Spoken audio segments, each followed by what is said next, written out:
सुप्रभात मित्रों, जय माँ जय माता दी। मैं गोविंद बिष्ट, पहाड़ों की रौनक, शहरों की चमक से आशा करता हूँ आप सभी खुश होंगे, अच्छे होंगे, स्वस्थ होंगे, मस्त होंगे। स्वस्थ मस्त होना भी चाहिए, तभी तो हमारी ज़िंदगी की गाड़ी चलेगी। जब हम स्वस्थ मस्त रहेंगे तभी हम चलेंगे। तो आज का जो मौसम है बहुत ही सुंदर लाजवाब हुआ है। आप देख सकते हैं हमारे पहाड़ों में ऊपर टॉप में धूप आई हुई है, दिखाई दे रहा है, क्योंकि आज काफ़ी दिन बाद धूप आ रहा है, इसलिए बहुत ही सुहाना मौसम लग रहा है, बहुत ही अच्छा लग रहा है। मैं अभी मॉर्निंग वॉक करके आ रहा हूँ कम से कम 2 किलोमीटर दूर से। तो आप आज काफ़ी दिनों के बाद अच्छा लग रहा है। ऊपर पिनाथेश्वर देव महादेव की तरफ देखिए धूप आया हुआ है। ये अभी धूप आ रहा है ऊपर से, अभी यहाँ पर नहीं पहुँचा, अभी पिनाथेश्वर महादेव के वहाँ धूप आ चुकी है। तो आज का आशा है कि मौसम अच्छा रहेगा। और आज हमारे भागवत का छठा दिन है और भागवत भी बहुत अच्छा रहने वाला है, भागवत कथा भी। और मेरे जो आजकल के ब्लॉग हैं लगभग भागवत कथा के आ रहे हैं। और मैं आजकल भागवत कथा में ही बिजी हूँ, क्योंकि हमारे गांव में, हमारे घर में समझ लो कि भागवत कथा है, इसलिए हमें वहाँ रहना ज़रूरी है। तो मिलते हैं बाद में भागवत कथा में, और कुछ बीच में अगर कुछ अलग मिले तो आपको दिखाते हैं। तब तक के लिए बाय। कुछ इस तरह हुआ है आज का मौसम। धूप काफ़ी दिनों बाद खिलने से बहुत ही अच्छा लग रहा है। खूबसूरत नज़ारा, नीचे हरे भरे खेत और पहाड़ों में धूप खिलती हुई। जो ऊपर थोड़ा सा छोटा सा दिखाई दे रहा है वो हमारा घर है। सामने आप देख सकते हो कुछ टेंट सा लगा हुआ, तो यहाँ हो रही है आजकल भागवत कथा। यहीं से मेरे वीडियो आ रहे हैं, क्योंकि ये हमारे गांव में भागवत कथा हो रही है, तो यहाँ हमारा रहना ज़रूरी है। हमारा गांव है, हमारा घर ही समझे। तो हमारा गांव है तो सब जो भी घर हैं वो हमारे ही हैं, अपने होते हैं सभी गांव वाले। सुख दुख आपस में टकराव भी होता है, कभी सब कुछ होता है, पर रहना यही होता है। यही एक परिवार होता है जहाँ सुख दुख, टकराव, मन मिटाव भी होता है, सब कुछ होता है। तो आज मिलते हैं आपको दिन में भागवत कथा की तरफ। यहाँ पर कुछ हमारे फैन बोलो या पंखा बोलो, जो भी बोलो, मैं तो उतना फैन करना नहीं आता है, क्योंकि मैं एक चाय बढ़वाने वाला फैन होता है, एक ऊपर चलने वाला फैन होता है। मेरे प्यारे प्यारे मित्र है यहाँ पर आए थे, इन्होंने बोला कि मुझे थोड़ा सा हमारे साथ एक वीडियो बनाओ छोटा सा। तो मैंने सोचा चलो बना लें यार, क्योंकि मुझे ये थोड़ा सा बड़ा बना रहे हैं, तो मुझे भी खुशी हुई, तो इसलिए मैं भी खुशी हुई। तो बोलिए। तो आप हमको भी बहुत अच्छा लगा। वीडियो तो मैं ऐसे ही बनाता हूँ, खास नहीं बनाता। कई लोग बोलते तुम बहुत अच्छे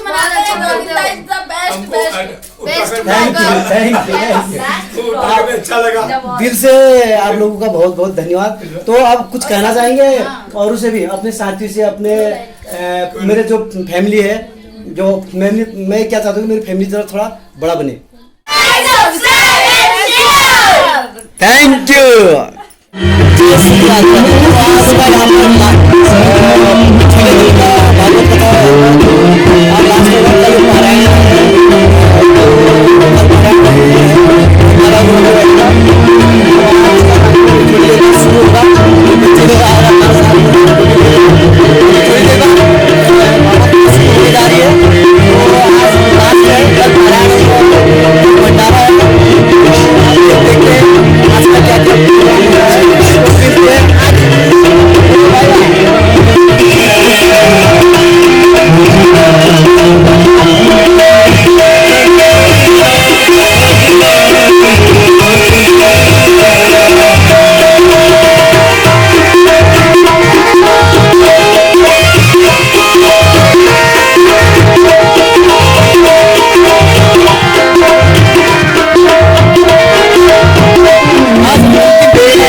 सुंदरम करवींद्र नेत्रा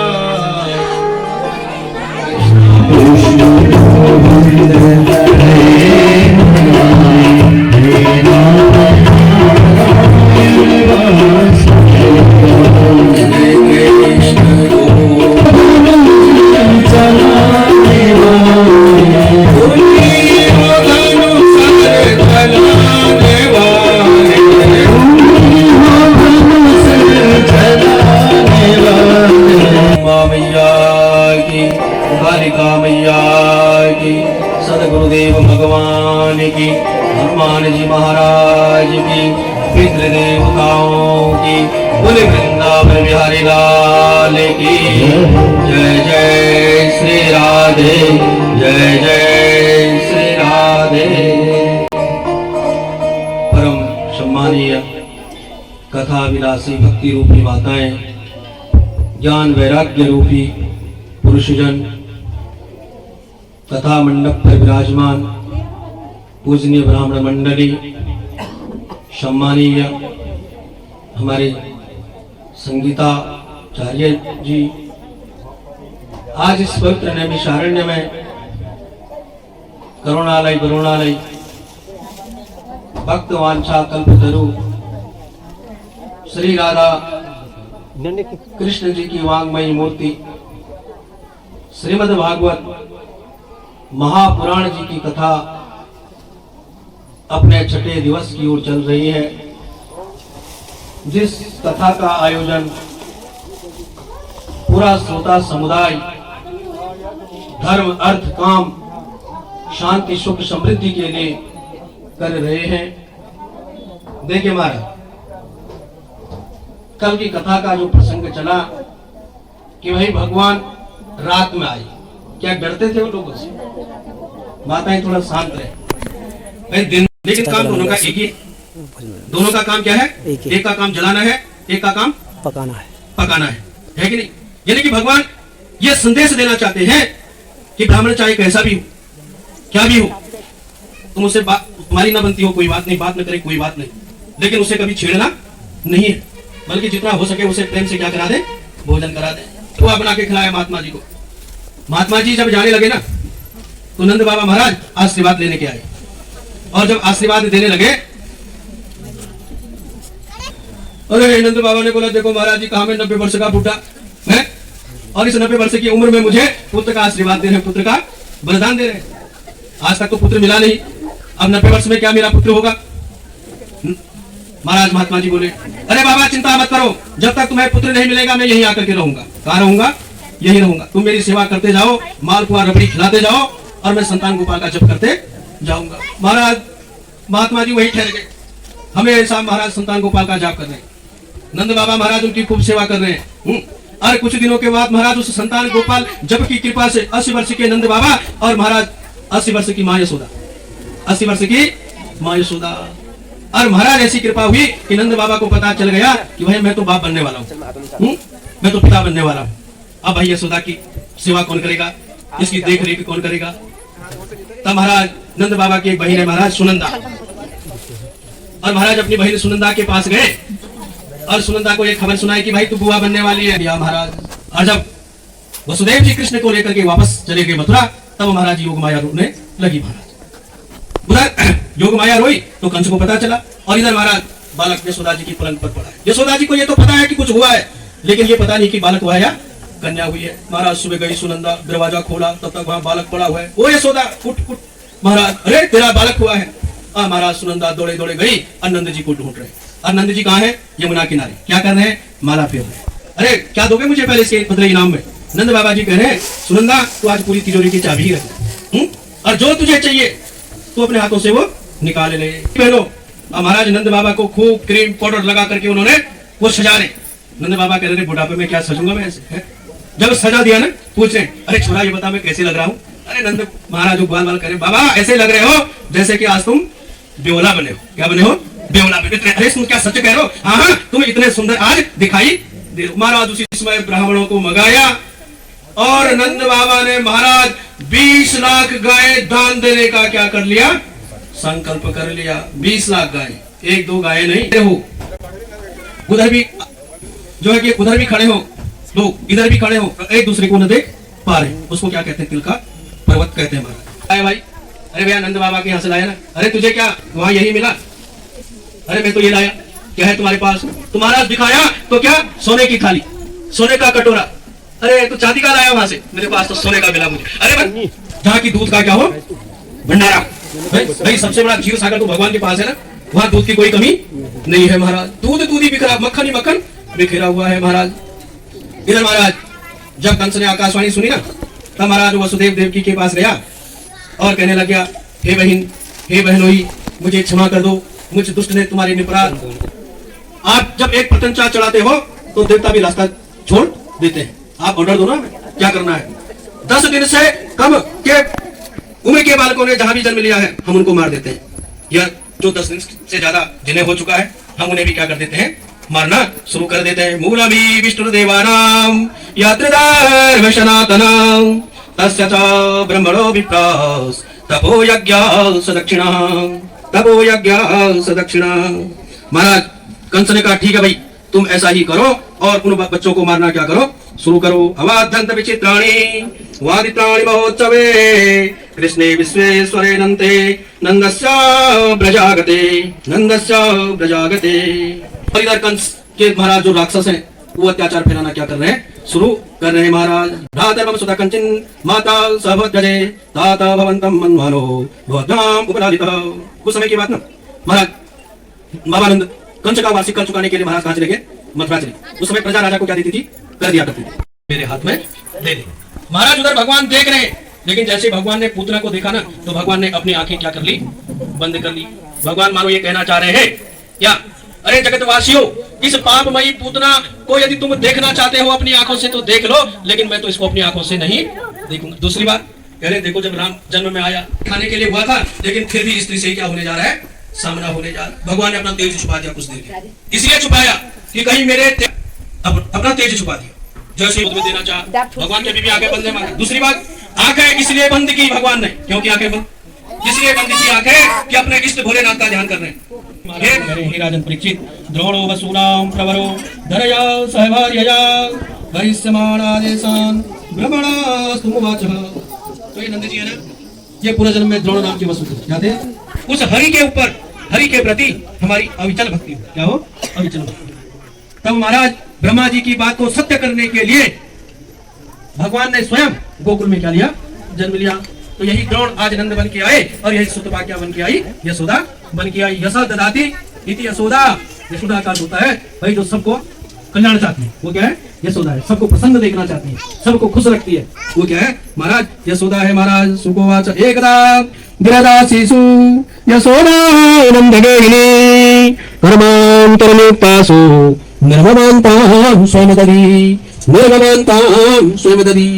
एक बार ना माँ यशोदा जी के मन में विचार आया, अरे हमेशा दासियां ही दही का मंथन करती है, मैं उस माखन को अपने पुत्र को खिलाती हूँ। देखो भाई वो अपने पुत्र को चरितानि च दधि निर्मंथने काले ईश्वरांतिं तान्यगा। ईश्वरांति कभी ठीक है छाछ सुधर जाएगी, हाँ, और नहीं तो महाराज छाछ बिगड़ी तब के पंडित जी के ढूंढ में बामण जी करते थे के उपाय, और बामण जी क्या करनी के ना तो महाराज तो दही का मंथन माँ यशोदा दृष्टतां प्रापितो मदा नलकू वरमणि ग्रीवा विदेख्यातो श्रियान्वितो, विदेख्यातो श्रियान्वितो। सुखदेव मुनि महाराज ने कहा, हे राजन परीक्षित, अरे ये कुबेर के पुत्र थे नलकूबर और मणिग्रीव। एक बार धन के मद में मस्त होकर के ये महाराज एक सरोवर में अप्सराओं के साथ स्नान कर रहे थे। इतने में देवर्षि नारद जी जा रहे थे।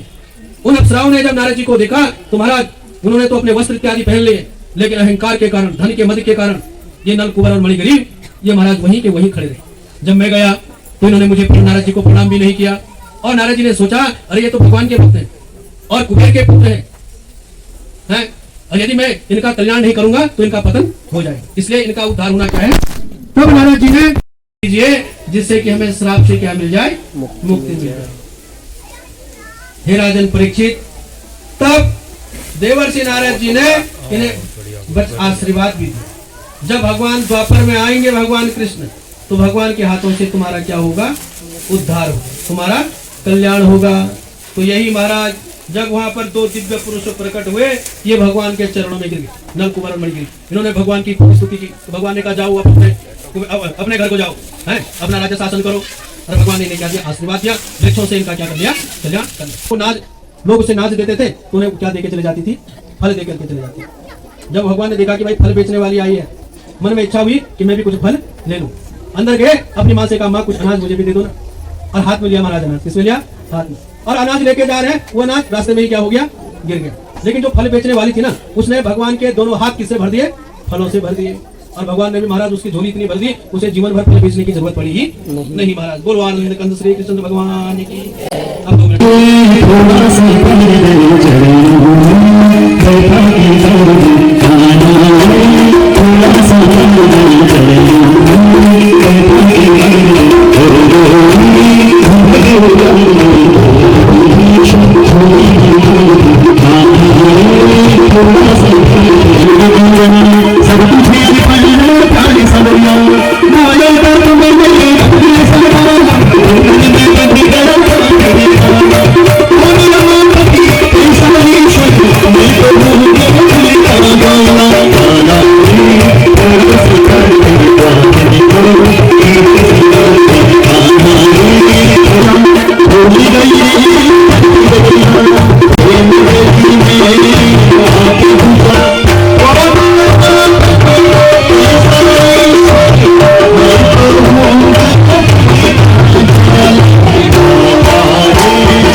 वही महाराज एक उपनंद नाम के गोप थे। उन्होंने एक दिन जाकर के नंद जी से कहा, नूतनाई तृणावृताया, कई प्रकार के उत्पाद यहाँ हुए और फिर भी तुम्हारे बालक की क्या हो गई? रक्षा हो गई। और आज देखो ना, अभी अगर ये इतने बड़े वृक्ष यदि इसके ऊपर गिर जाते तो क्या ये बच पाते? नंद बाबा ने कहा तुम्हें बताओ ना उपनंद कहाँ जाए। वो बुरे वृद्ध थे उपनंद, और उनकी संपत्ति है गायों को, बच्चों को। चलो वहां जाकर के 2-4 महीने क्या करेंगे? वहां रहेंगे। अब महाराज उस उपनंद की बात को सबने मान लिया। एक साथ सबने क्या कर ली? हाँ कर ली। तो महाराज नंद जी ने सबको आज्ञा दे दी, अरे भैया कल यहाँ से कुछ दूर वृंदावन में जाना है, जिसके घर में जितना दूध दही खाने की सामग्री है सब छकड़ों में रख, सब जोत ले मारा। महाराज सबने लाद दी बैलों में। और ठीक जिस दिन बताया था उस दिन महाराज सभी कहाँ चले गए? वृंदावन धाम में चले गए महाराज। कहाँ से? गोकुल से। जैसे कि पहले बरसात में जाते थे ना लोग, जंगलों में जाते थे कि नहीं जाते थे? गाय बच्चों को लेकर के, क्योंकि उस समय पशु ही मीन धन हुआ करता था। अब महाराज जब वृंदावन धाम में गए ये, तो महाराज वही कुटिया बना करके रहने लगे। अब धीरे धीरे महाराज ये बछड़ों को चलाने लगे, कृष्ण और बलराम। और उस दिन से ये क्या बन गए? वत्सपाल बन गए महाराज। बोले वत्सपाल भगवान की रक्षा करे, हे कृष्ण हमारी रक्षा करे महाराज। त्वं नाथं गोकुलम भगवान पिता रात्रि। तो महाराज हमारी रक्षा करे, हमारी रक्षा करे। तो महाराज भगवान जान गए कि इंद्र की करतूत है, तो भगवान ने क्या किया? गोवर्धन पर्वत को उठा लिया महाराज जी का। अरे ब्रिजवासियों घबराओ मत, आओ इसके नीचे आओ। अब महाराज सब ब्रिजवासी उस गोवर्धन पर्वत के नीचे आ गए। भगवान एक हाथ से उठाए हुए गोवर्धन पर्वत को महाराज। लगातार 7 दिनों तक महाराज वृष्टि हो रही है। अब जब इंद्र के पास मेघ ही खत्म हो गया ना, कुछ नहीं रहा, जान गया इंद्र, अरे ये तो स्वयं ईश्वर है, परब्रह्म है, मैंने क्या कर लिया। अब महाराज वृष्टि जब बंद हो गई, भगवान ने कहा ब्रिजवासियों निकलो बाहर। इसके पर्वत से क्या निकलो? उस गुफा से बाहर निकलो। महाराज जब वो बाहर निकले तो महाराज धूप लगी हुई है, और भगवान ने गोवर्धन पर्वत को क्या कर लिया? वहीं पर रख दिया। बोले गोवर्धन भगवान की। इंद्र आया, प्रभु मुझे छोड़ दे। महाराज भगवान ने उसको भी क्या कर दिया? क्षमा कर दिया महाराज। इधर महाराज कोई बाहर आ गई महाराज रात को ही। यहाँ तक कि जो सियानी गोपियां थी, जो अपने पति की सेवा कर रही थी, पति को छोड़ दिया, अपने बच्चे को दूध पिला रही थी, उसने बच्चे को ही महाराज छोड़ दिया महाराज। भगवान पिता राते शरदोत्फुल्ल मल्लिका भिक्षमरन्तुं मनस्सक्रे योगमाया उपासितः योगमाया उपासितः। उनके मन में महाराज क्रीड़ा करने की इच्छा क्या हुई? प्रकट हुई महाराज। बंसी बजाया तो महाराज गोपियां आ गई। अरे गोपियां जब आई ना, अरे गोपियों कहाँ जा रहे हो इस रात्रि में?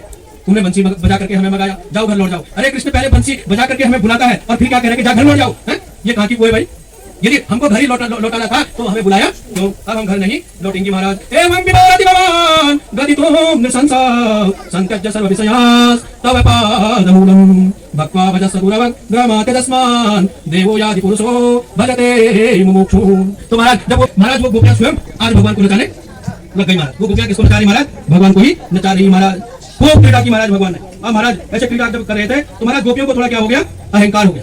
कोई गोपी करी, हे कृष्ण मैं चल नहीं सकती हूँ, दूसरा करी कि मैं थक गई हूँ, कृष्ण अरे कृष्ण हमें अपने कंधे में लेकर के जाओ। कहाँ ले जाओ? कंधे में। भगवान जान गए कि इन गोपियों को थोड़ा सा क्या हो गया है, अहंकार हो गया है। एक गोपी को कहा जाना फिर चढ़ जा मेरे कंधे में। महाराज जैसे उसने कंधे में चढ़ना चाहा, भगवान उसी समय क्या हो गए, अंतर ध्यान हो गए। महाराज भगवान वही है लेकिन वो गोपियों को महाराज दिखाई नहीं दे रहे महाराज, वो ढूंढ रहे पागलों की तरह। हे तुलसी तूने हमारे कृष्ण को देखा तो दूसरी गोपी करी, ये तुलसी क्यों बताएगी? यदि ये सोच के बता देगी तो भाई इसको बहुत जलन होगी है। अरे तो भगवान को चढ़ती है, ये क्यों बताएगी है? अरे पारिजात तूने देखा, वो दूसरे करे नहीं। अरे कहती कि तूने देखा। महाराज वो विरह में तड़प रहे, क्या करे, तड़प रहे महाराज। देखो प्रेम कब होता है, जब विरह हो, तभी तो प्रेम होता है कि नहीं? जो आदमी हमेशा सामने हो ना, जो आदमी हमेशा सामने हो तो महाराज उससे उतना प्रेम नहीं होता है।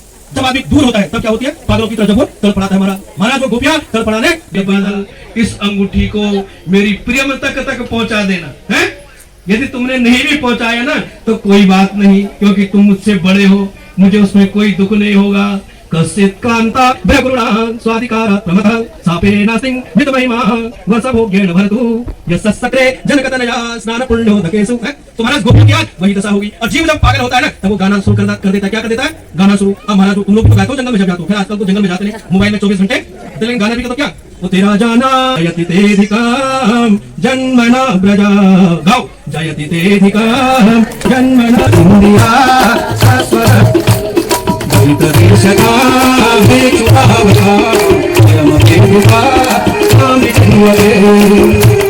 सरदुदासये साधु जात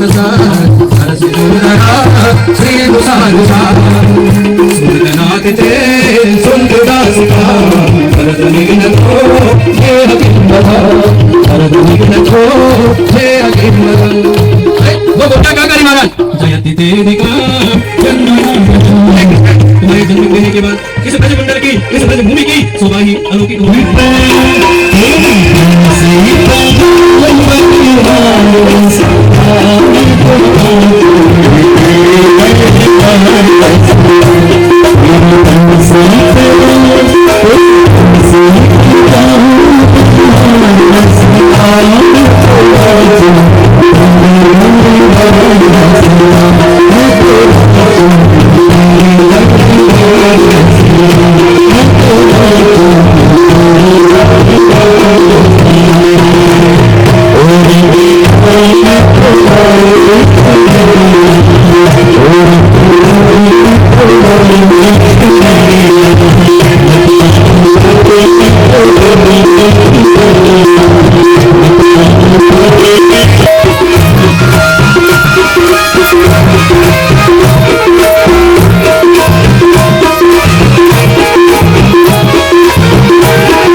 शिशु मंदिर के प्राचार्य पूरे रिटायर्ड श्री हरिदास जोशी जी बड़े विद्वान है।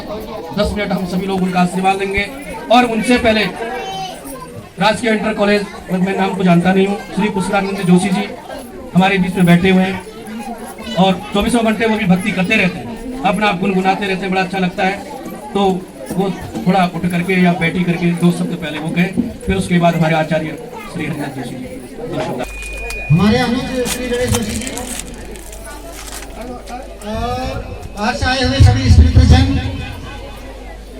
ग्राम सभा धौरा, जीकर, छानी, व्यवसाय, दूर दूर से आए हुए जो भी कथा प्रेमी लोग यहाँ पर उपस्थित हैं, उन सबका स्वागत करते हुए, क्योंकि व्यास जी का आदेश है उसका पालन करते हुए विदा करेंगे। श्रीमद् भागवत कथा का यहाँ पर वाचन किया जा रहा है।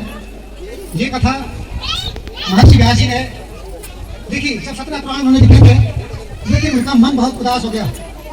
वो एक वृक्ष के नीचे बैठ करके रो रहे थे। उतने में नारद जी आए। उन्होंने कहा, व्यास जी क्यों दुखी हो, क्यों इतने परेशान लग रहे हो, भगवान विद्वान हो, भगवान के अवतार हो। व्यास जी ने कहा, नारद जी मुझसे मत पूछो, मैंने आज तक 17 पुराण लिखे, उन 17 पुराण की ओर कोई देखना भी नहीं चाहता है। वो इतने क्लिष्ट दुर्लभ और कठिन है कि उनको कोई पढ़ना नहीं चाहता है। मेरा जीवन बेकार चला गया। 17 पुराण लिखे जो क्लिष्ट है, जनमानस उनको नहीं समझ सकता है। एक ऐसा पुराण लिखिए जिसमें रस भरा हो, जिसको सभी लोग अच्छी तरह से समझ सकते हैं। और मैं आपसे कहता हूँ कि वह कथा घर घर में विराजमान होगी, तब जा करके उन्होंने कहा, मुझे अब मेरी बुद्धि संकुचित हो चुकी है, मेरी समझ में नहीं आ कि मैं कैसे लिखूं, क्या लिखूं। तो नारद जी ने कहा, मेरे पिताजी ने मुझको 4 श्लोक बताए हैं, उन श्लोकों को मैं तुमको बताऊंगा, तुम उनका विस्तार करना, क्योंकि तुम्हारा नाम ही है व्यास, और व्यास का अर्थ है विस्तार करना। तो 4 श्लोक जो बताए उन्होंने व्यास श्लोकों का विस्तार किया, इसलिए हमारी इस भागवत कथा को चतुश्लोकी भागवत कहा जाता है।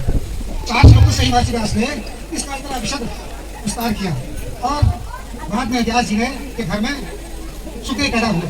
अब इस कथा को कौन वाचेगा, क्योंकि कलयुग के समाज में ऐसे लोग नहीं हैं जो इसका वाचन कर सकते हैं।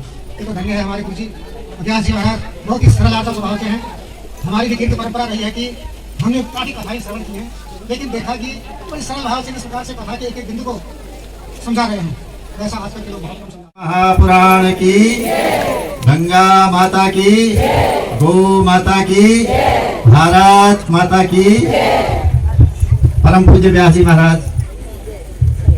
और इस कथा में जो पूजन का कार्य करा रहे हैं राधा साईं, ऐसे सम्मानीय मित्र वर्ग, और जिन्होंने हमको सबको इस अमृतमयी भागवत कथा, भागमयी कथा का श्रवण करने का अवसर दिया है, अर्थात आयोजक के रूप में परमादरणीय श्रीमान गणेश जी, और इस कथा को संगीत, शास्त्रीय संगीत में रस देने का कार्य जिन्होंने किया है, जैसे मेरे बहुत पुराने मित्र श्री केवलानंद पांडे जी एंड कंपनी, और इस कथा में श्रवण करने आए हुए समाज से यहाँ के स्थानीय और दूर से भी आए हुए भक्तजनों, बच्चों।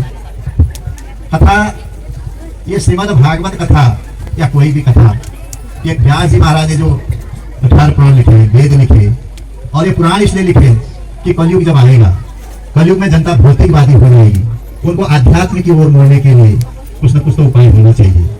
तो उसी समय वेदांत ने तो कभी लिख दिया था, दुखत्रया विघाता जिज्ञासा तदभिघातके हेतु, 3 प्रकार के दुखों से व्यक्ति संसार में पीड़ित है। तुलसीदास ने तो ये 14-15 ईस्वी में लिखा है, देहिक दैहिक भौतिक तापा, तुलसीदास ने लिखा, अर्थात तुलसीदास ने भी वही लिखा, वेदांत ने पहले लिख दिया था। इस संसार में जो पैदा होगा ना, वो दैहिक, दैविक और भौतिक 3 तापों से पीड़ित तथा 3 दुखों से पीड़ित रहेगा। तो उसका निवारण के लिए यही चीज है। तो आज परम पूज्य व्यास जी के द्वारा इतने दिन से आज कथा समापन किया हुआ है, ये अमृतमयी वाणी में जो हम लोगों को कथा श्रवण किया हुआ है, तो ये कथा जो है ये हम लोगों का आध्यात्मिक की ओर ले जाने के लिए ही आज कलयुग में एक एवं एक उपाय है। नंद नंदन सिमन नारायण, उन्हीं का नाम लेना ही भागवत कथा है। वैसे तो कहा अष्टादश पुराणेषु व्यासस्य वचनद्वयम् परोपकाराय पुण्याय पापाय प्रतिदिनम्। आप 18 पुराण पढ़ो, उपनिषद पढ़ो, वेद पढ़ो, और भाग्य से एक दिन वो दोनों तोते एक जगह मिले। तो दोनों, एक तो वो गाली दे रहा है, क्यों, चांडाल, और एक भगवत भजन बोल अच्छा कर। उसने कहा, लाया तो एक ही था, बिके तो एक ही स्थान से थे, पले तो ऐसे थे, तुम ऐसे गाली दे रहे हो, तुम इतना बढ़िया बोल रहे। अहम मुनिनां वचनं शृणोमि शृणोति राजन् सगवाक्षवाच्यं, न तस्य दोषो न च मे गुणो वा संसर्गता दोष गुणाः भवन्ति। राजन, इसको मत दोष दो। अहम मुनिनां वचनं सुने, मैंने तो मुनियों के आश्रम में वचन सुने, इसलिए मैं बोल रहा हूँ, और इसने चांडालों के वचन सुने, ये बोल रहा है। न तस्य दोषो, उसका दोष नहीं है, न मेरी गुणा, न मेरे गुण है, मेरी प्रशंसा मत करो।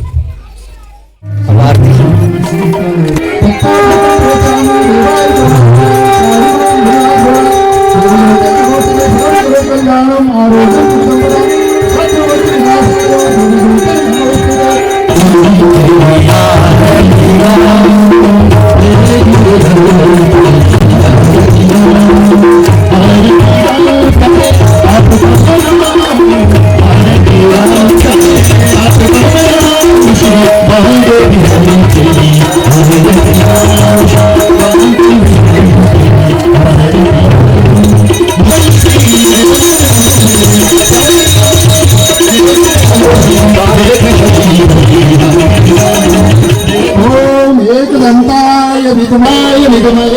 वासुदेवाय धीमहि तन्नो विष्णु प्रचोदयात् महालक्ष्मी च विद्महे विष्णुपत्नीभूत्यात्मनं मानुप्रकृतिस्वभावात् करोमि यद् सकलं परस्मै नारायणायति समर्पयामि नमः सुगन्धपुष्पाणि यशकाले भवानि च पुष्पाञ्जलिमयादत्तं गृहाणं परमेश्वर मन्त्रेणं क्रियाहीनं भक्तिहीनं सुरेश्वर यत्पूजितं मया देव परिपूर्णं तदस्तु मे सर्व कष्ट हरो हर सर्व दुख हरो हर धर्म की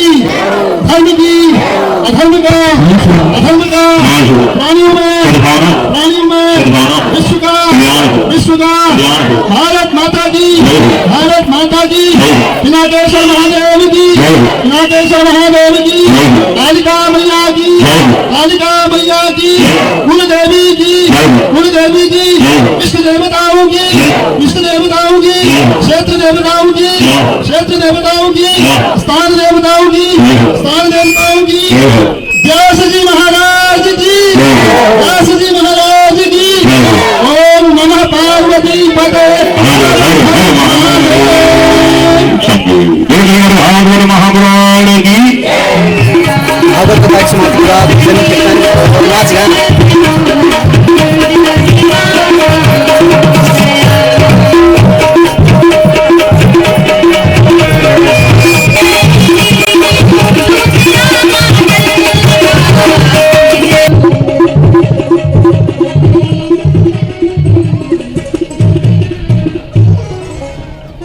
आज का कार्यक्रम यहीं पर समाप्त है। आज की वीडियो यहीं पर समाप्त करता हूँ। आप सभी का बहुत बहुत धन्यवाद जी। जय श्री राधे राधे। मौसम भी खराब होने वाला है, फिर अच्छा रहा दिन का मौसम, पर अब शाम का समय मौसम खराब।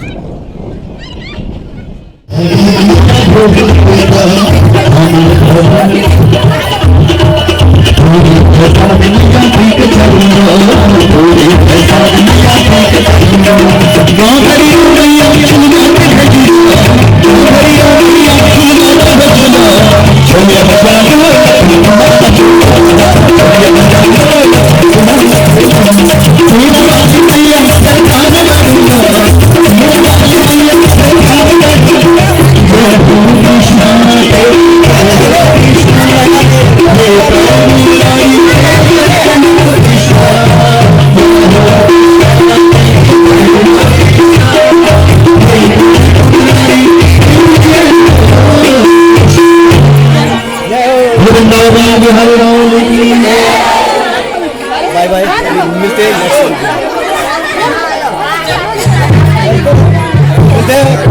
नेक्स्ट वीडियो में। आज के जो है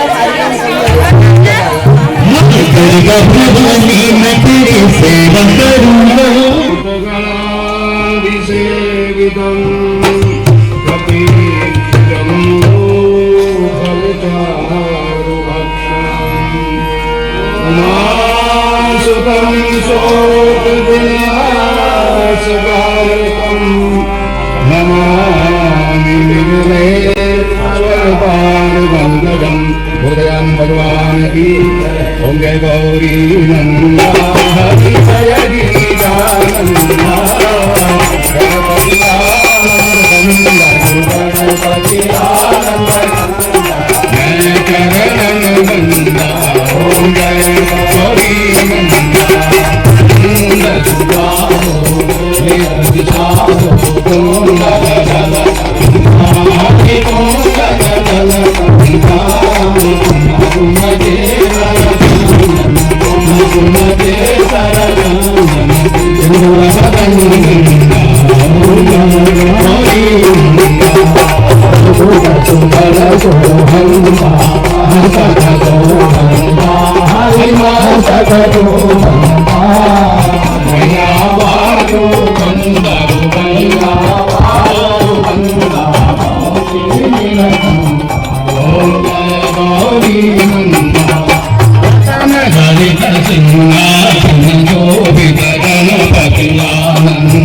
हरि गणपति